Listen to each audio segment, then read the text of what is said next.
Yeah, hi folks. Yes, Newshub goes broke and they can't figure out why. And this is why. They push out the exact same far-left bullshit as One News does. They have this delusional idea that all New Zealanders are far-left loonies when they aren't.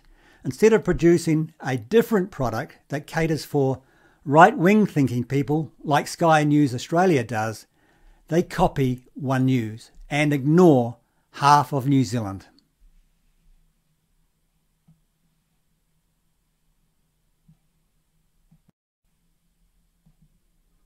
It's a sad day for democracy and journalism in New Zealand.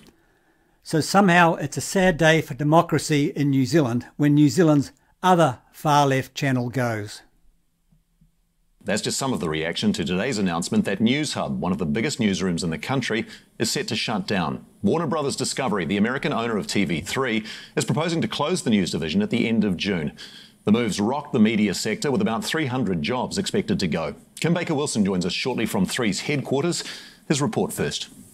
Staff just told more than 3 decades of journalism is set to stop in a matter of months. Thinking of all of our colleagues at the moment. Colleagues in the field were told to drop their stories and get back to the office. At its Auckland headquarters, it was 2 security guards and company-wide meetings. Just shock, really. Their jobs set to go in June. We've looked at, many options on, how the newsroom could potentially transform. The reality of it is the scale of the downturn in the TV advertising market has been so great. Yeah, now why would any advertiser go with you when your product is exactly the same as TVNZ? What is your point of difference? We haven't seen a viable option other than what we've announced today. Newshub's owners are a multi-billion-dollar international. Well, good evening. But they say for 3, the channel to survive, Newshub has to be axed. I don't believe there's anything that the network could have done substantially. No, there was no other way this is going to go. And television, free-to-air television, isn't as profitable as it used to be. 3's last finances show it losing tens of millions of dollars in a year. It never asked the government for help. And they did say things were not going too well. They didn't ask for any assistance in terms of funding. That's BS. They took money from Ardern's $55 million public interest journalism fund. Warner Brothers Discovery has never actually reached out for assistance. It's not something that they felt that was helpful. And it's unlikely there'll be any now. Well, it's up to each individual corporation, as it is in every other sector in our economy. Hundreds could lose their jobs, faces that have been here for years, and those just starting out.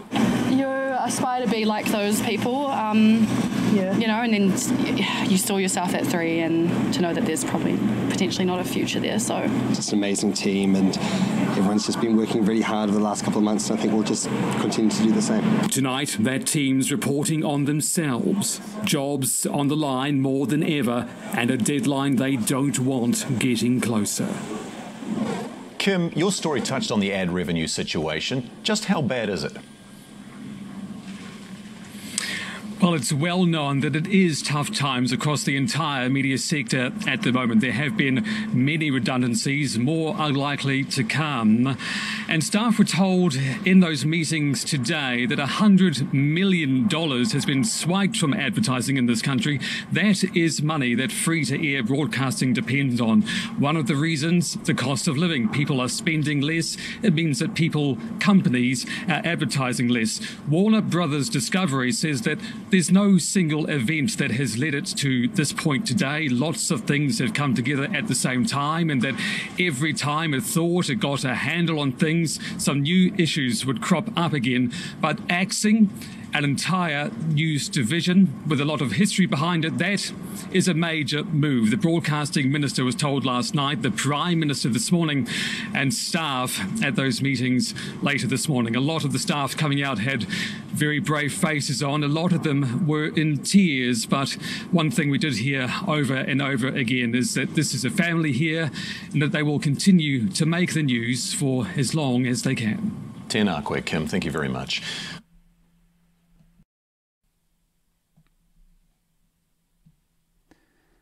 Yeah, now folks, that advertising segment was a bit misleading, as advertisers place their ads where they can get the best market reach, which requires good content.